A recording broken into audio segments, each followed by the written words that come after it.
자, 오늘은 학개서의 마지막 메시지 첫 번째 시간을 좀 갖도록 하겠습니다.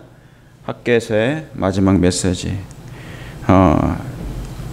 학개서 1장 1절에 있는 말씀을 봉독해 드리겠습니다. 7월 곧 그 달 21일에 여호와의 말씀이 선지자 학개에게 임하니라. 가라사대. 없습니다. 여러분, 여기 학개 1장 1절에 제일 위에 보면은 달수가 나오죠. 7월 그 달 22일에. 그러니까 이 말씀을 갑자기 이 학개서만 말씀을 보게 되면 이해할 수가 없어요. 그렇죠. 그러니까 성경은 전부 다 뭐가 있습니까? 다 짝이 있습니다. 연관된 것이 있습니다. 그러니까 오늘 이 학개서에 서론에 불과할 것입니다. 우리 집사님이 이렇게 요청하신 대로. 그러나 이 시대적인 마지막 기별에 속하는 기별이기 때문에 제가 이 말씀을 좀 준비해 봤습니다. 사실 제가 좀 전에 말씀드렸던 것처럼 아마 2부, 3부가 될 것입니다. 2부, 3부로 아마 연결될 것 같습니다. 왜냐하면 이 학개서의 범위는 굉장히 작지만은 그 영역은 어마어마하게 넓습니다. 장수는 작지만 그렇기 때문에 우리가 찬찬히 하나님의 말씀을 디테일하게 좀 더 깊게 들어가서 하나님의 말씀을 연구하고 또한 하나님의 그 교훈을 배우고 그리고 우리가 마지막 때 어떻게 살아야 될지 적용해보는, 그 실천하는 우리 모두가 됐으면 좋겠습니다. 여러분, 이 학개서의 기별은 반복될 기별들입니다.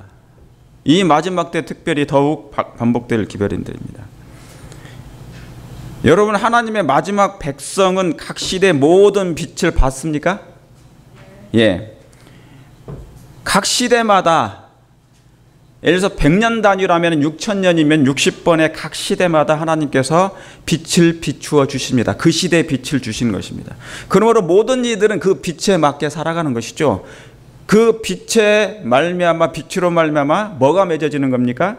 열매가 맺어지게 되는 것입니다. 그렇죠? 그 빛의 뭐함으로 말미암아? 순종함으로 말미암아. 오늘 교과의 내용이 또 하나 뭐가 있었습니까? 죄의 종이 있지만 또 무슨 종이 있다고 그래요? 순종의 종이 있다고 그랬습니다. 여러분, 구원받을 사람의 특징은 뭐 하는 사람들입니까? 그 빛에 뭐 하는 거예요? 순종하는 것입니다. 루스벨은 뜻이 뭐였어요? 루스벨의 뜻, 빛을 가진 자입니다. 그럼 저와 여러분들도 다 빛을 가졌습니까? 네. 누가 그 빛을 비춰주신 것이죠? 하나님께서. 하나님께서 빛을 비춰주심으로 모든 생명체는 그 빛을 받습니다. 비록 어디까지? 무생물들에까지. 그러므로 우리는 나는 빛을 받지 못했다고 말할 수가 없어요. 모든 생명체는 다 빛을 받은 백성들입니다. 영혼들입니다. 생명들입니다. 그렇죠? 그러므로 빛의 역할을 하게 되는 것입니까? 우리가 별것 아닌 것처럼 보이는 이 형광등, 이 불빛도 뭐예요? 에너지죠. 빛의 에너지죠. 켜는 자가 있기 때문에 빛이 나는 것입니다. 하물며 하나님께서 각 시대마다 하나님의 백성들에게 빛을 비추시는 것입니다. 그러므로 우리의 각자에게는 뭐가 있어요? 그 빛에 순응할 의무가 있는 것입니다. 그런데 그 순종함으로 나타날 결과는 뭔데요? 당연한 거 아니겠습니까? 영생이죠. 구원이겠습니까? 구원입니다. 여러분, 하나님의 빛은 세월이 지났다 해서 그 빛의 효력이 상실되는 게 아닙니다. 결코 그 빛의 효력이 상실되지 않습니다. 각 시대에 비추신 그 빛은 expire date이 없어요. 유효 기간이 없습니다. 그러나 여러분, 분명히 아실 것은 빛을 비추는 이유는 그 빛에 뭐 하라는 것입니까? 제가 좀 전에 말씀드렸던 것처럼 반응하라는 것입니다. 리플렉트 하라는 것이에요. 반사하지 않는 것, 반응이 없는 것은 뭐예요? 빛을 받지 않았던지 아니면 죽은 자인 것입니다. 저와 여러분이 정말 산자가 되기를 원하십니까? 그리스도 안에서 산자가 되기를 원하십니까? 그러면 반응이 저절로 일어나기를 간절히 바랍니다. 여러분, 구약은 신약에서 와서 완성되었습니다. 구약은 올드 테스트먼트는 뉴 테스트먼트에 와서 완성이 됐습니다. 더 완전하게 됐습니다. 더 완성되고 태양 같은 신약의 더 확실한 빛은 희미한 달 같은 구약입니다. 달은 구약이고 구약을 상징하죠. 신약은 뭐예요? 신약은 이 태양빛을 상징하는 것입니다. 그러니까 신약의 확실한 빛은 희미한 달 같은 구약의 빛으로부터 뭐예요? 더욱 인침을 받았습니다. 결국 구약과 신약은 두 빛이면서 한 빛입니다. 하나님께로부터 온 빛인 것입니다. 여러분, 빛은 생명입니까? 빛은 생명입니다. 빛은 생명이라는 것은 그 생명은 뭐에 의해서 만들어진다고요? 사랑입니다. 하나님은 사랑이십니까? 하나님은 사랑이십니다. 이 땅에 죽어가는 것밖에 없지만 우리의 죽은 생명에 하나님께서 뭐를요? 빛을 주신다는 그 놀라운 사실, 진리, 놀라운 진리의 빛이 이 안에 다 감추어진 것입니다. 더 나아가서는 빛은 열매와 직결됩니다. 여러분, 하나님의 메시지는 인본주의에서 신본주의로 넘어가요. 자, 우리가 거듭나지 않았다 그러면 인본주의에 머물러 있는 것입니다. 옛 생애를 여전히 꾸준히 하고 있다, 하나님 믿는다고 하면서 교회를 나오면서, 그러면 나는 여전히 뭐에 있는 것입니까? 빛을 3분의 1밖에 받지 않은 거예요. 아니면 빛을 억지로 거부하는 것입니다. 하나님께서는 더 가까이 예수님께로 가기를, 당신 앞으로 가까이 가기를 원하지만 우리는 뭐예요? 뭐를 더 사모한다고요? 여전히 세상 육적인 것을 사모하는 것입니다. 여러분, 육이라는 것은 생명이 없는 거예요. 애굽은 생명이 없는, 신이 없는 곳입니다. 이스라엘 백성이 애굽을 좋아했던 그것과 똑같은 것입니다. 특별히 이 학개서는 즉각적인 순종을 원하시는 하나님의 기별입니다. 무슨 순종을 원하신다고요? 즉각적인 순종을 원하시는 기별입니다. 왜요? 왜 그렇습니까? 하나님의 백성들의 성전을 재건하는데 중단이 됐습니다. 재건 중에. 이건 분명히 사단의 방해예요. 사단의 회방입니다.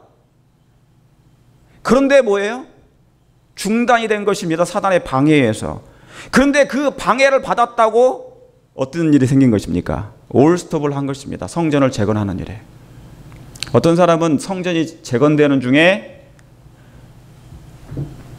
마음이 아파하고 가슴 아파한 사람도 있었지만 그것을 마음속으로 되게 기뻐하는 사람도 있었을 것입니다.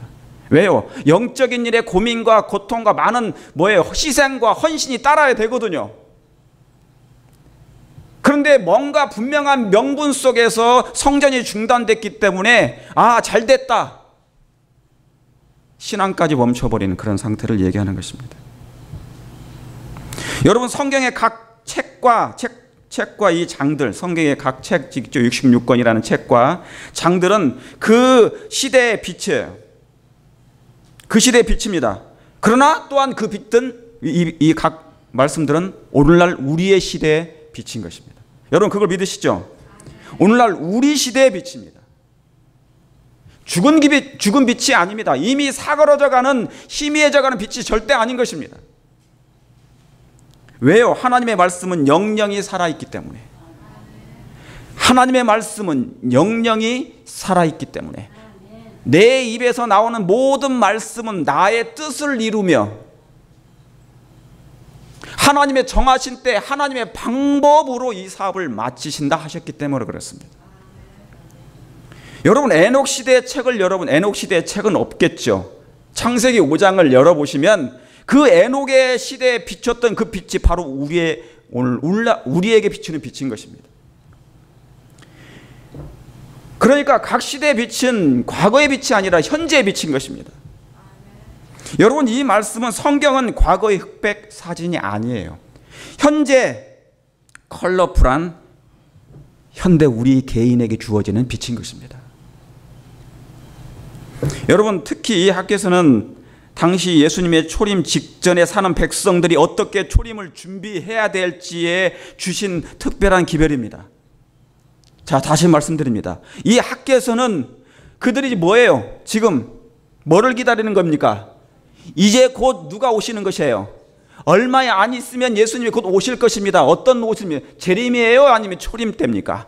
초림에, 예수님의 초림을 위한 그들이 준비하는 기별로 예수님께서 뭐예요? 이 학개서가 준비된 것이라니까요. 여러분, 학개서는 작아요. 정말 2장밖에 없습니다. 학개서는 작지만 그 뿌리는 넓게 뻗어 있습니다. 이 학개서는 그래서 에스라하고도 연결되어 있습니다. 느헤미야하고도 연결되어 있어요. 에스라도 연결되어 있습니다. 느헤미야 연결되어 있습니다. 이사야와 연결되어 있습니다. 예레미야와 서와 연결되어 있습니다. 다 그 뿌리가 굉장히 깊게 다 뻗어 있습니다. 또한 이것은 다니엘서와 역대하의 그 말씀과 연결되어 있어요. 그러니까 몇 장 안 된다고 이것을 우습게 보면 안 되는 기별입니다. 왜요? 어느 때를 준비하는 기별이었으니까? 주님의 초림을 예비하는 준비였으니까. 그런데 여러분 아신 것처럼 그 말씀을 준비하지 못한 유대 백성들은 어떤 경과를 나타낸 겁니까? 유대 백성들은 어떻게 됐어요? 예수님을 그분이 초림하셔도 알아보지 못한 것입니다. 여러분, 그래서 이 뜻은 성경은 죄로 무너진 하나님의 집을 짓는다는 기별입니다. 죄로 무너진 하나님의 집을, 하나님의 성전을, 하나님의 처소를 짓는 기별입니다. 초림 전에 뭐예요? 성전 예비. 재림 전에 성전을 다시 예비. 내가 처소를 뭐하러 가노라? 예비하러 가노라. 그러니까 초림 전에 예수님의 초림 전 성전을 예비하는 거예요. 성전을 재건하는 것입니다. 준비하는 거예요. 그 준비입니다. 여러분 예수님을 만나기를 원하십니까? 그러므로 예비하고 있어라. 내가 어느 때 너희에게 임할지 너희가 알지 못하느냐. 그러므로 깨어 항상 뭐 하라고요? 준비하라고요. 준비하라는 기별입니다. 예비하라는 기별이에요. 이 학개서가. 다시 말씀드리면 하나님의 나라가 회복되는 기별 중에 하나인 것입니다. 하나님의 나라가 회복되는 기별. 여러분, 이 학개서의 역사적인 배경은 뭐 예언서와 연결되어 있지만 고레스 왕, 여러분 아십니까? 고레스 왕? 예, 자, 이 금운동 철, 금신상이 있었죠. 머리는 바벨론, 그 다음에 가슴은 은, 그 다음에 엉덩이는 동, 그 다음에 2다리는 철, 그 다음에 10발가락 시대. 그렇지 않습니까? 다니엘서를 제가 말씀드리는 겁니다. 자, 그런데 금운동철, 그 금운동철 중에 은나라예요. 메대와 파사, 두 팔을 이렇게 감고 있는 그 메대와 파사 중에 한 페르시아 왕 중에 하나였습니다. 고레스 대왕입니다. 고레스 대왕. 그 조서로 시작하여 되지만 먼저 이 말씀의 근원은 더 멀리 갑니다. 뭐예요? 학개서의 이 기별은 더 멀리 근원이 있습니다. 자, 신명기 11장 26절에 내가 오늘날 복과 저주를 너희 앞에 두노니. 뭐를요? 복과 저주를 너희 앞에 두노니. 여러분 이 말씀은 지금 이게 어떤 책이에요? 신명기 책이죠. 신명기 책입니다. 내가 오늘날 복과 저주를 너희 앞에 두노니 너희가 만일 오늘날 너희에게 명하는 너희 하나님의 여호와를 명령을 들으면 뭐가 될 것이요? 복이 될 것이요. 너희가 만일 내가 오늘날 너희에게 명하는 이 도에 그 말씀에 돌이켜 떠나 하나님 여호와의 명령을 뭐하지 않으면, 듣지 않으면 본래 알지도 못하던 다른 신들을 쫓으며 뭐를 받으리라? 저주를 받으리라. 여러분 성경은 이 말씀을 그대로 창세기 2장에다 옮겨놓으면 어떤 말씀입니까? 이 말씀을 그대로 옮겨놓으면 뭐예요? 창세기 2장 16절이에요. 다른 건 다 먹되 선악을 알게 하는 나무는 뭐 하지 말라? 먹지 말라. 그러면 어떻게 된다고요? 예, 죽으리라. 만약에 안 먹으면은 영생하리라. 그게 1절이에요. 만약에 먹지 아니하면 여호와의 명령을 들으면 너희가 복을 받거니와 그러나 떠나, 나를 떠나 여호와 하나님 내게 그 여호와의 명령을 말씀을 듣지 않으면 다른 신을 쫓으며 저주를 받으리라는 기별입니다. 그러니까 여러분 성경 창세로부터 계시록에 있는 모든 예언의 말씀, 이 말씀은 단 한 말씀이에요. 이 말씀으로 다 요약됩니다. 그런데 하나님께서 우리 앞에 뭐를 두셨다고요? 복과 저주를 두신 것입니다. 여러분 저희 앞에 바라보시기 바랍니다. 우리 앞에 지금 복이 있습니까? 우리 앞에 지금 저주가 있습니까? 그러나 그 저주는 원치 않지요. 그렇죠. 어느 누가 저주를 원하겠습니까? 우리가 교회에 나오는 이유도, 하나님을 믿는 이유도 이 복을 받기를 원하시는 것입니다. 그럼 여러분, 복을 받기 전에 복은 저절로 받게 돼요. 왜요? 이 일을 하기만 하면, 여호와의 말씀에 뭐하기만 하면, 순종하기만 하면, 아이가 엄마의 말만 듣기만 하면 복이 나와요. 간단한 이치입니다. 그러나 너희가 만일 그렇지 아니하면, 여러분 신명기의 말씀이 이 말씀에 왜 이 율법을 주셨을까요? 여러분 신명기는 지금 이제 어디로 들어가야 됩니까? 이스라엘 백성들이 어디로 들어가야 됩니까? 가나안 땅에 들어가야 돼요. 여러분 이 말씀은 어깨에 메고 들어가는 게 아니에요. 이 율법은 언약궤를 메고 어깨에 메는 게 아니에요. 원래 어디에 메야 되는 것입니까? 먼저 마음의 심령에 비해. 그런데 이스라엘 백성은 그냥 들어간 것입니다. 그러므로 이 신명기의 말씀은 오늘날 이 빛입니다. 우리에게 비치는 하나님의 빛이에요. 한 나라의 개인의 흥망성쇠는 바로 이 말씀의 순종 여부에 달려 있습니다. 그렇습니까? 예, 우리 자녀가 복받는 것, 복을 받는 것, 우리 가정이 복받는 것, 다 하나님의 명령에 순종하면 받게 되는 것입니다. 여러분 이 하나님은 약속의 하나님이십니까? 언약의 하나님이죠. 언약의 하나님은 언약의 백성에게 약속하셨어요. 그러면 하나님께서 뭡니까? 그 말씀을 지키시는 분이십니다. 하나님은 언약을 이루시는 분이십니다. 그래서 예수님은 어제나 오늘이나 동일하신 하나님이신 것처럼 이 말씀 또한 여전히 변함이 없는 하나님의 말씀인 것이죠. 그래서 요한복음 6장 63절에 뭡니까? 살리는 것은 뭐라고 그랬습니까? 영이니 내가 너희에게 이른 뭐예요? 그 말이 생명이요 영이요 생명이라 그래요. 자, 여기에 여러분 일인비 성령과 늦은비 성령이 다 나와 있어요. 내가 너에게 이른 그 말씀이, 여러분 이게 말씀입니까? 그 말이 영이요 생명이요. 하나님의 성령은 말씀을 떠나서는 할 수가 없어 임하시지 않습니다. 여러분 늦은비 성령을 기다리십니까? 하나님의 말씀과 연관되어 있습니다. 이건 뗄 수 없는 고리인 것입니다. 다시 말하면 성령을 통하여 그리스도께서 임재하셔요. 그분은 말씀의 하나님이십니다. 여러분 히브리서 11장은 말씀으로 모든 세계가 뭐 했다고요? 창조되었습니다. 믿음으로 노아가, 믿음으로 아브라함이, 믿음으로 야곱이, 믿음으로 모세가 전부 다 말씀으로예요. 그 말씀은 누구의 말씀인데요? 예수님의 말씀이지 않습니까?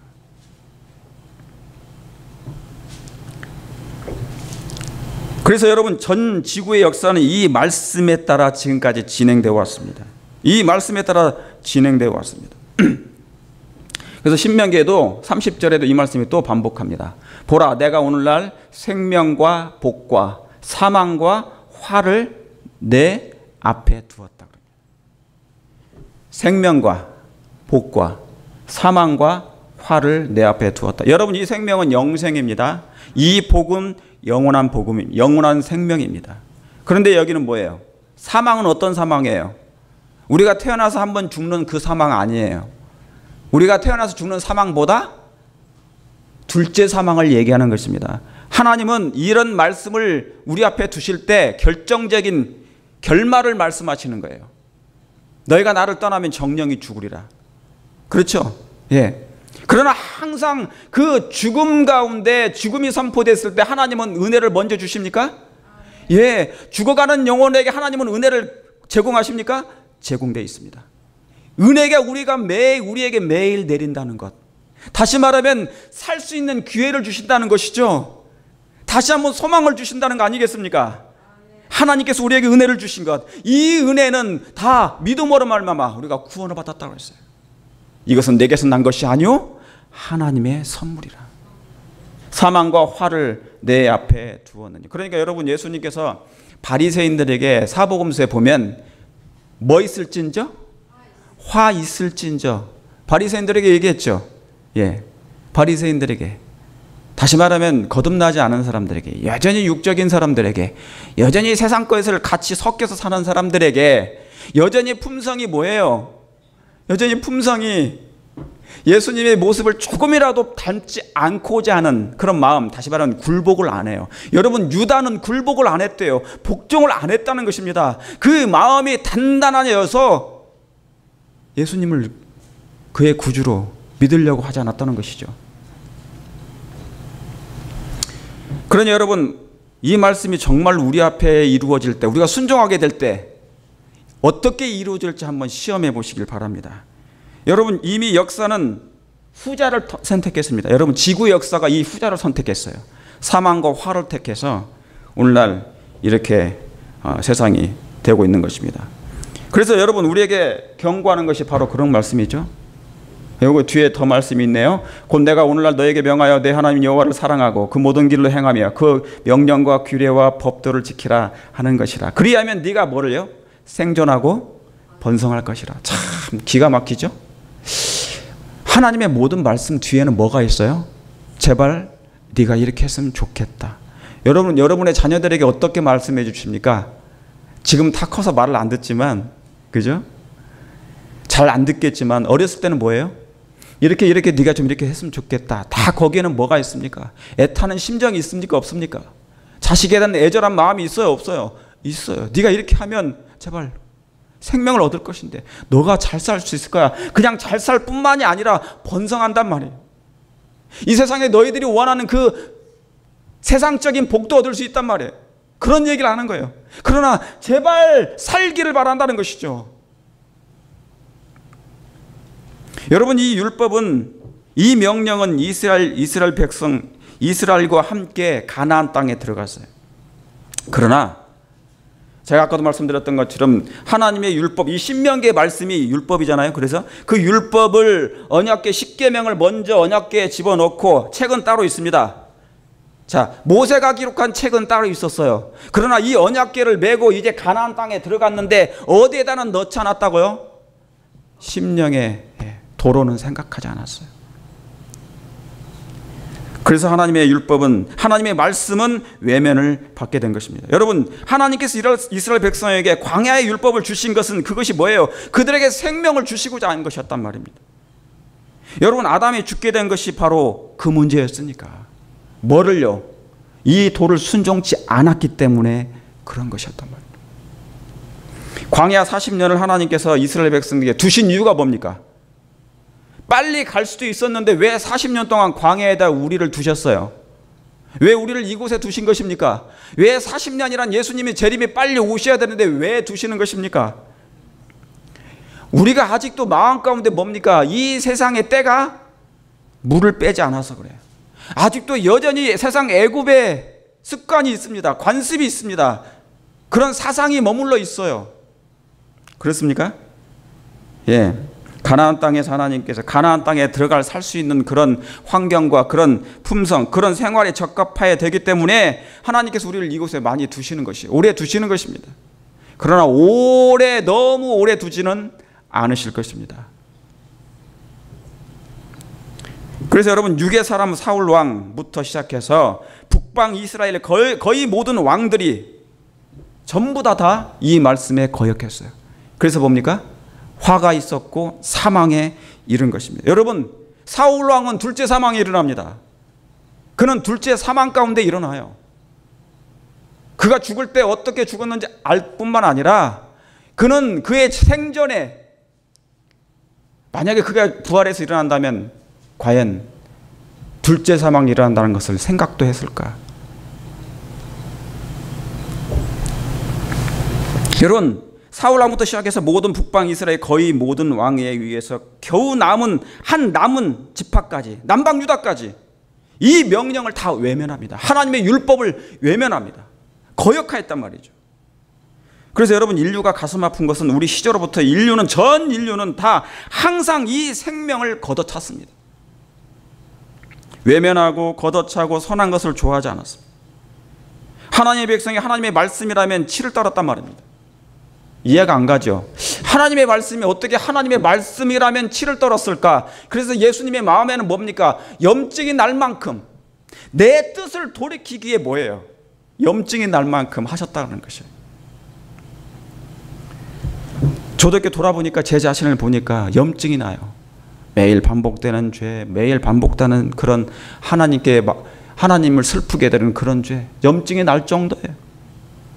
그러면서 또 엉덩이는 하늘로 향하여서 또 기도하는 척하고, 예, 제 자신의 모습이. 여러분 여기 한번 보세요. 자, 이 말씀 말고 아까 말씀하죠. 저에게 당한 이런 일이 겨울이 되고 말세를 만난 우리의 경계로 기록했다, 그런 것이죠. 그래서 경계로 기록한 것입니다. 왜요? 생명과 복을 선택하지 않았고 뭐를 선택했기 때문에? 사망과 화를 선택했기 때문에. 자, 에스겔 8장 16절에 그가 또 나를 데리고 여호와의 전 안에 들어가시기로, 보라 여호와의 전문 앞 현관과 제단 사이에서 약 25인이 여호와의 전을 뭐하고요? 등지고 낫을 동으로 향하여 동방태양에 경배하더라. 아담은 하나님께 경배하기 위하여 동쪽으로 왔습니까? 태양이 있는 동쪽으로 왔어요? 아니면 서쪽으로 향하였습니까? 서쪽으로 향해 왔습니다. 왜요? 서쪽에는 뭐가 있었기 때문에. 서쪽에는 뭐가 있었어요? 아담이 왜 그쪽을 향하여 하나님께 갔습니까? 누가 거기 뭐가 있었기 때문에. 하나님의 성전이 있었죠. 거기에 화영검이 있었거든요. 두 그룹 천사가 좌정하신 곳이 성소였단 말입니다. 그래서 당연히 뭐냐면 태양을 등졌습니다. 그런데 이 백성들은 애승을 섭니다. 여러분, 이 하나님의 백성들, 하나님을 믿는다고 공언했던 이 하나님의 이스라엘 백성들은 하나님의 정에서 뭐를 향하여? 전을 등지고 낫을 어딜 향하여서요? 태양신을 숭배해서 태양을 향하여 동방태양에 경배할 만큼. 그러니 이스라엘 백성이 뭡니까? 하나님께서 그들을 향하여 그 뜻을 돌이키게 뭐 했다고요? 염증이 날 만큼. 하나님의 말씀을, 생명을 거저 찾았어요. 각 시대마다 빛이 이르렀지만 그 빛이 뭐예요? 거절을 당합니다. 이 생명을 원치 않습니다. 선한 것을 좋아하지 않습니다. 하나님의 백성이 하나님의 말씀이라면 치기를 뜹니다. 여러분, 그래서 제가 여러분, 이 말씀은 과거에도 제가 말씀드렸죠. 각 시대의 빛은, 이 말씀들은 과거도 있었지만 현재도 있을 것이요 앞으로도 있을 것이라, 그 말입니다. 이해 가시겠습니까? 자, 지금 한국에 수많은 사이비 교회가 많아져요. 옛날보다 더 우죽순 생겨나고 있습니다. 왜 그렇습니까? 제가 왜 그렇다고 말씀드렸어요. 만연하니까. 죄가, 바이러스가 생길 만큼 환경이 돼버린 거예요. 이해하시겠습니까? 죄가 자기가 살아나서 활동할 만큼 아무도 제지하는 일이 없다, 그 말입니다. 그러니까 점점 우죽순 일어나는 것입니다.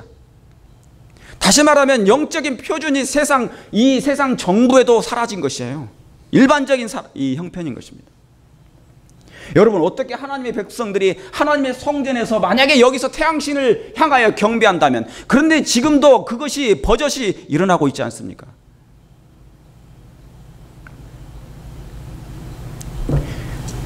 제가 왜 이렇게 기별을 전하는 줄 아십니까?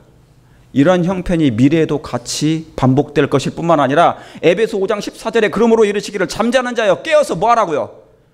죽은 자들 가운데서 뭐하라고요? 일어나라. 여러분, 우리 솔직하게 한번 생각해 보십시다. 제7일 안식일 예수재림교회 하나님의 백성으로서 남은 자손이라 공언하지만은 좁니까? 아니면 깨어 있습니까? 자, 여러분들은 깨어 있다고 생각합니다. 그러나 전반적인 영적인 상태가 깨어 있게 될 것입니까? 아니면은 잠자는 것입니까? 다 졸며 잘세. 이것은 인간의 생각이에요? 아니면 하나님의 기별입니까? 하나님의 기별입니다. 뜨뜻미지근합니다. 부자라 부유하여 부족한 것도 눈먼 것도 벌거벗은 것도 없이 오직 하는 바울은 이 기별을 증거합니다. 그러므로 이르시기를 잠자는 자여, 깊은 잠에 든 자여, 깨어서 죽은 자들. 다시 말하면 하나님의 눈에도 많은 백성들이 하나님 믿는다고 교회는 나오지만 뭐 했다고요? 죽었다고요. 살아있으나 죽었다고요. 죽은 자들 가운데, 그래서 뭐라고 그럽니까? 영감의 기별에는 영적 사망과 영적 죽음과, 에스겔 37장에는 뭐라고 나와 있습니까? 마른 뼈들이 나옵니다. 백골이 됐다는 것이죠. 여러분, 깊이 우리 병찬이가, 데빗이 뭐 어렸을 때는 다 그러죠. 잠충이에요. 잠을 한번 자면 기가 막히게 자요. 근데 어젯밤에 와서 전날에 나를 샜다고 그래요. 근데 잠을 한번 자는데 아침까지 자더라고요. 6시에 잤는데. 한 번 잠을 자면 이게 뭡니까? 예. 아무리 깨워도 잘 안 일어나는 그런 영적인 상태. 오늘날 제가 여러 번 말씀드렸던 것처럼 가수 상태라는 거 아시죠? 여러분 오늘날에 병들이 있습니까? 없습니까? 많은 병들이 있어요. 그게 뭐라고 그럽니까? 목류병도 있지 않습니까?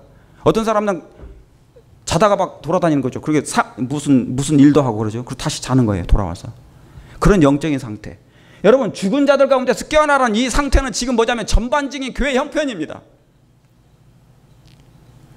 그러니까 하나님께서 어떤 기별을 전할 수밖에 없어요? 이사야 58장 1절. 크게 뭐 하라고요?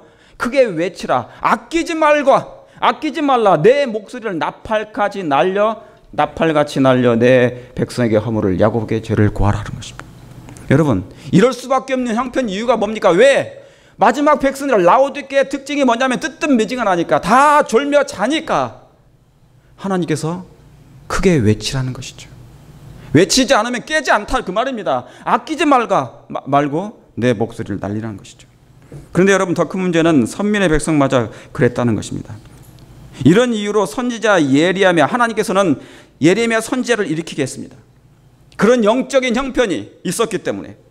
여러분 예레미야 선지자는 정말 원하지 않았어요. 그는 레위계통의 하나님의 백성이었습니다. 그는 어려서부터 그런 놀라운 교육을 잘 받아왔어요. 그런데도 불구하고 그는 성격이 소심한 사람이었습니다. 남 앞에 서서 복음을 전할 수 있는 그런 성격이 아니었어요. 그래서 항상 뭡니까? 부끄러워했습니다.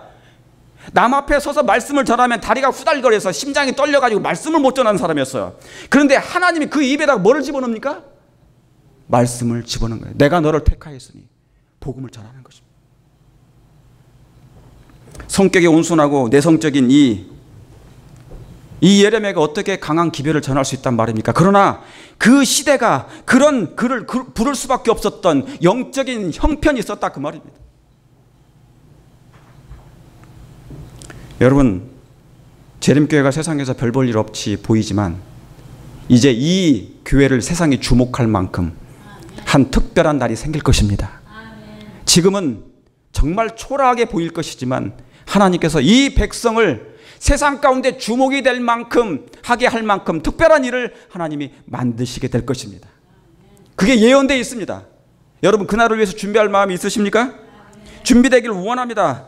여러분 그래서 예레미야는 어쩔 수 없이 하나님께서 그를 부르시고 택하셨습니다. 그리고 세상에 나가서 복음을 증거하신 것입니다. 세상이 아니라 하나님의 백성들에게. 진리에 대해 거친 반대가 있을 것을 알았지만 하나님은 그런 그의 입에 하나님의 말씀을 넣어주신 것이죠.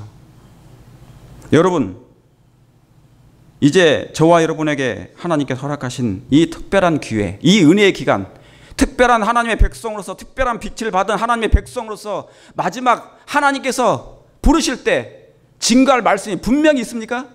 있습니다. 예레미야 시대의 남방 유대의 영적 상태가 어땠는지 잠깐 보시겠습니다. 왜 예레미야를 하나님께서 부르셨는지.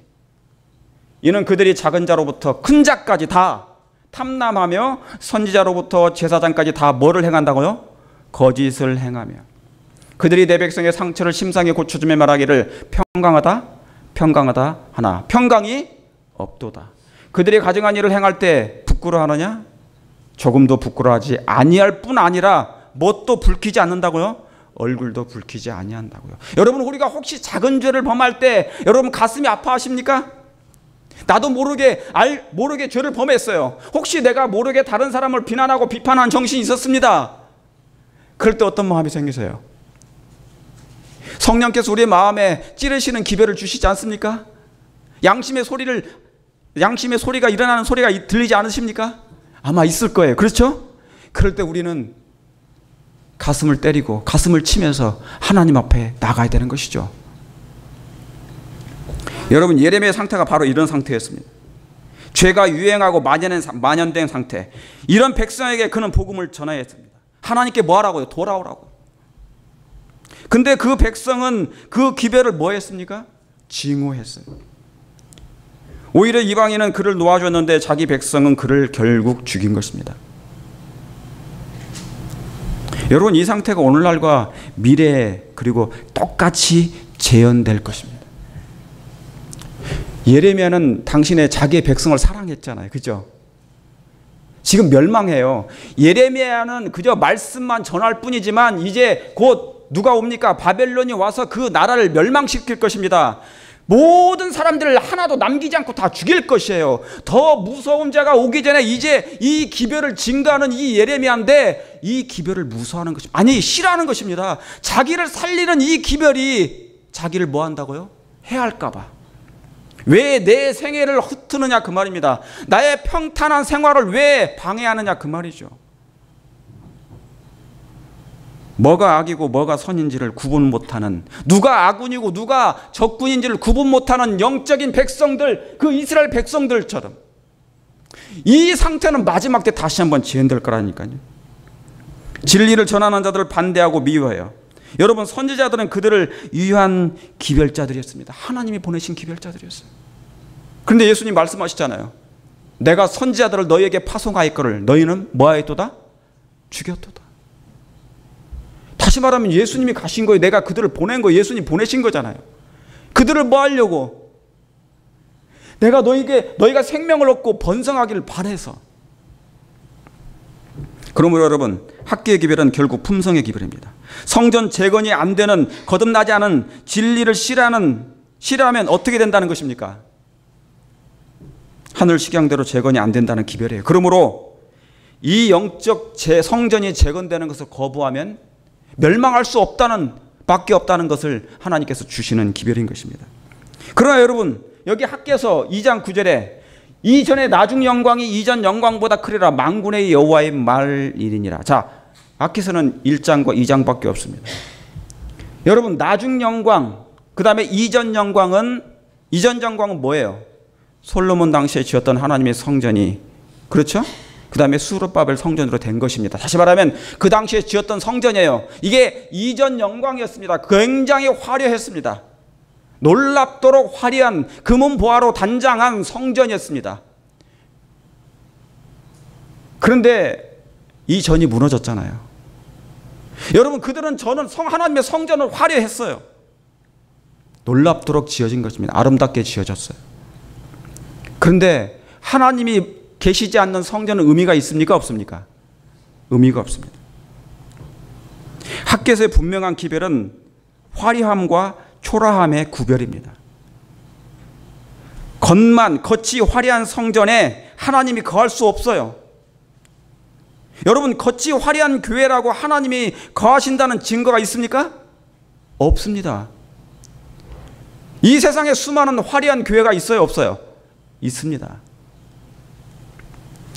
그러나 초라한 성전이지만 회개하고 겸손한 성전에 하나님이 거하신다는 기별. 심령이 가난한 자는 뭐하다고요? 복이 있나니 천국이 저희 것임이라. 여러분, 학개서의 기별은 화려함과 이전 영광은 화려했어요. 그러나 나중 영광은 뭐하지 못했다고요? 화려하지 못했어요. 왜요? 이 나중 영광은 누구셨습니까? 예수님이었어요. 왜냐하면 이 성전이 곧 누굴 상징했어요? 예수님을 상징했어요. 그런데 그렇게 화려했던 성전도 하나님이 계시지 않으면 아무 의미 없이 무너져 버리는 것입니다. 여러분, 로마 교회, 천주교회 한번 가보세요. 얼마나 화려한지. 말할 수 없을 만큼 화려합니다. 화려하다고 하나님이 계시다는 증거는 아닌 것입니다.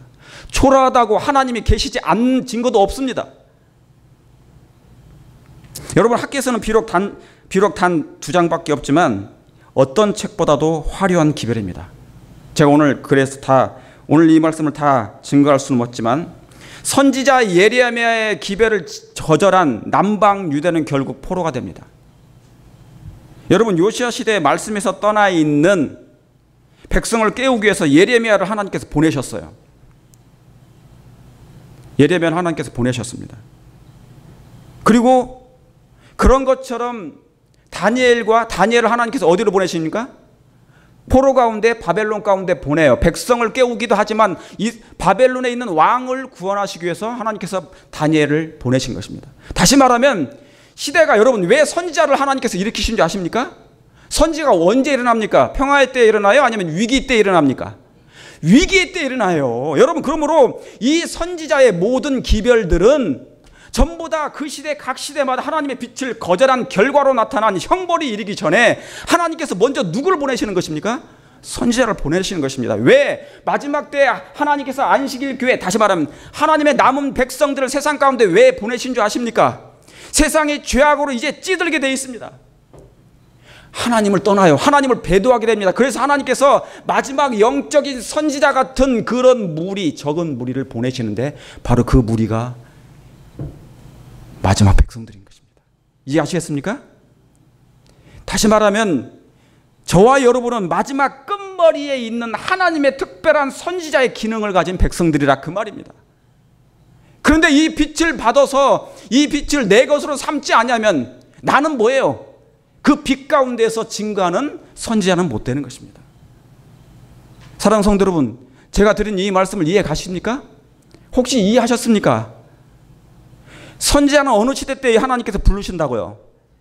예, 자, 학개와 스가랴를 언제 하나님께서 부르셨습니까? 왜 부르셨습니까? 이스라엘 백성이 자, 포로 가운데 있었습니다. 몇 년 동안요? 70년 동안 어디에 있었습니까? 바벨론 가운데 있었습니다. 지금 이 세상에 어디 가운데 있어요? 저와 여러분이 바벨론 가운데 있습니다. 그렇죠? 70년 동안 포로 생활을 하고 난 다음에 하나님께서 70년 후에 이제 어디로 보내요? 자기 나라로 다시 보내죠. 그 나라를 보내서 뭐 하라고요? 한 집사님 뭐 하라고요? 성전을 뭐 해야 됩니까? 무너졌으니까 다시 뭐 해야 됩니까? 세워야 됩니다. 재건해야 됩니다. 그래서 그 재건된 성전에 누가 다시 오시는 거예요? 예수님이 초림하시거든요. 제가 아까 말씀드렸죠? 학계에서는 이 성전이 재건되어야 예수님이 초림하신다고요. 그런데 마지막 때 바벨론에 살고 있는 하나님의 백성들과 이 세상이 성전이 무너진 데를 다시 뭐 해야 됩니까? 수보해야 되겠죠. 무슨 말씀 아시겠습니까? 그러니까 그 수보할 백성으로 하나님께서 이 백성들이 다 뭡니까? 이 세상 바벨론 가운데 살면서 성전을 재건해야 되는데 방해를 받았어요. 회방을 받았습니다. 성전을 재건하지 못하면 예수님이 초림할 수가 없어요. 성전이 회복되지 않으면 예수님이 재림하실 수가 없어요. 처소가 예비되지 않으면 예수님이 오실 수가 없어요. 그래서 뭡니까? 이것이 재건되어야 되는데 사단에 의해서 방해를 받았단 말입니다. 그때 하나님께서는 이 위기 때 누구를 일으키신다고요? 학개와 스가랴 선지자를 일으키는 것입니다. 그러므로 선지자는 위기 때 나타납니다. 그들을 격려하기 위해서 나타납니다. 다시 성전으로 하나님께 돌아오라고 하나님의 마지막 나팔을 부르시는 것입니다. 여러분 무슨 말씀 이해 가시겠습니까? 다니엘서를 만들어낸 이유가 바로 그것입니다. 만약에 그들이 포로되지 않았다면 다니엘서가 생기지 않았어요. 다니엘서라는 그 예언서 때문에 특별한 일이 계속 연물려서 연결되는 것입니다. 여러분 학개서의 핵심은 성전이 재건되는 것입니다. 품성이 건설되는 건 얘기예요. 그래서 그 성전이 재건되면 그곳에 누가 임하셔야 되니까? 자, 출애굽기 25장에 내가 그들 중에 거할.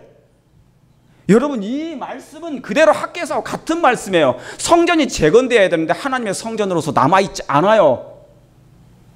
그러니까 뭡니까? 내가 그들 중에 거할 성소를 짓기 위해서 하나님이 하신 것입니다. 자, 요한복음 14장 23절에 예수께서 대답하여 가라사대 사람이 나를 뭐하면요? 자, 이 말씀은 같은 말씀입니다. 사랑하면 내 말을 지키리니. 여러분 예수님을 사랑하면 하나님 말씀에 순종하겠습니까? 사랑하면 저절로 되게 돼 있죠. 지키리니 내 아버지께서 저를 사랑하실 것이요 우리가 저에게 와서 거처를 저와 함께 하리라. 자, 여기에 굉장히 중요한 말씀이 나옵니다. 이 말씀이 뭐예요? 처소가 준비되면 여러분이 사랑하잖아요. 그럼 예수님을 정말 사랑하지 않습니까? 그러면 처소가 예비된 거예요. 그러면 성소가 완성됐기 때문에 예수님이 그때 뭐예요?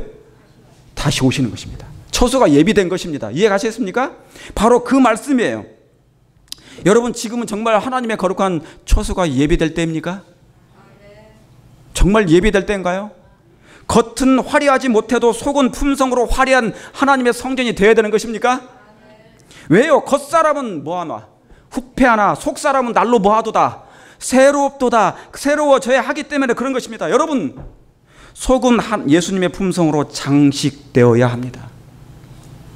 적어도 그리스도인이라면 예수님을 조금이라도 닮는 모습이 있어야 되는 것입니다.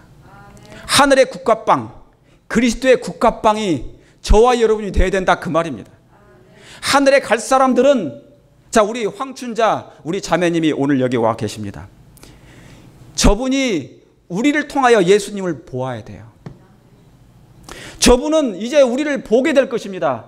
저분이 어떤 생활을 하는지, 저분의 말이 어떤지, 생각이 누구와 다른지, 저 사람들은 하나님을 믿는 사람인데, 이 교회는 특별히 남은 자손이라고 제가 분명히 여러 번 지금도 설교했지 않습니까? 그러면 뭐예요? 그런 증명, 리플렉트, 우리가 하나님을 믿는 그런 반응이 나타나야 된다, 그 말입니다. 반사가 되는 것이죠. 겉은 화려하지만, 근데 우리 교회는 겉은 화려하지 못해요. 겉은 화려하지 못할 거예요. 그러나 속은 화려하게 될 것입니다. 이전 영광은 화려했지만 하나님이 계시지 않았어요. 그래서 무너진 것입니다. 그러나 나중 영광은 화려했겠어요. 화려하지 않았지만, 초라했지만 그 안에 하나님의 영광이 들어있었습니다. 그분이 예수님이셨습니다. 여러분, 학교에서는 구약의 성전은 이전 영광이고 나중 영광은 신약의 참 성전이 예수님이십니다. 그러나 여러분, 제가 다시 한번 반복합니다. 그러면서 말씀을 마치겠습니다. 우린 분명한 믿음을 가져야 됩니다. 이 말씀대로 이전의 나중 영광이 이전 영광보다, 이 말씀대로 정말 예수님은 초라한 인성을 입으시고, 예수님은 정말 초라한 우리 같은 인성을 입으시고 오신 나중 영광이셨습니다. 그러나 유대인들은 실망했어요. 왜요? 자기들이 기대했던 그 예수가 아니었어요. 왜요? 겉이 너무나 화려하지 않았습니다. 너무너무 초라했습니다. 그들의 기대에 맞지 않는 품성, 다시 말하면 맞춤형 예수님이 아니었어요. 맞춤형 품성이 아니었단 말이잖아요. 맞춤형 그 성전이 아니었단 말이에요. 누가요? 예수님이. 그래서 예수님을 거절한 것입니다. 자기들의 품성과 맞지 않는 초라하신 예수님을 거절한 것입니다. 여러분, 유대인에게 있어서 예수님은 정말 그들의 품성과 맞지 않은 분이셨어요. 왜요? 자기들은 세상에 할 일이 많았어요. 야심도 많았고 욕망도 많았고 세상을 사랑할 일이 너무 많았어요. 그리고 높은 자리도 얻어야 되겠고 완장도 차야 되는 것입니다. 사람들의 인기도 받아야 했어요. 이기적인 마음, 교만한 마음, 알력들이 많았어요. 그 욕망을 이루기에는 아직 이런 예수님은 내게 안 맞았어요. 나중 영광이 자기들에는 안 맞았어요. 왜요? 나의 욕심과 욕망이 그들로, 이 예수님 한 분 때문에 뭐예요? 다 실패할 가능성이 많거든요. 그래서 이 예수님을 거절했습니다. 초라한 예수님을. 마찬가지로 마지막 하나님의 인침을 받을 백성들 또한 겉보기엔 초라할 것입니다. 저와 여러분이 초라합니다. 우리 황 자매님께서 우리를 볼 때 초라할 수 있어요. 교인도 얼마 없고 교회도 그냥 형편없고 좀 의리번쩍하게 지면서 사람도 바글바글 하면서 막 아멘 할렐루야 해야 되는데 겉모습은 너무너무 초라하거든요. 인기 없는 진리를 쫓는 일도 정말 초라하게 보여요. 누가 요즘에 말씀을 쫓는다고, 누가 성경을 쫓는다고, 누가 이 인기 없는 진리를 사모한다고. 인기 없는 진리를 쫓는 일 자체도 초라하게 보여요. 그래서 많은 사람들이 진리의 반대편에 서고 있습니다.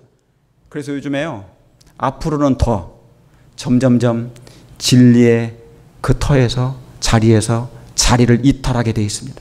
서서히. 왜요? 영향을 받아. 육적인 사람은 미래를 보지 못하기 때문에, 믿음이 없기 때문에 육적인 사람은 세상 사람들의 눈치를 보게 됩니다. 서서히. 그래서 왜 자기의 위치라는 게 있기 때문에.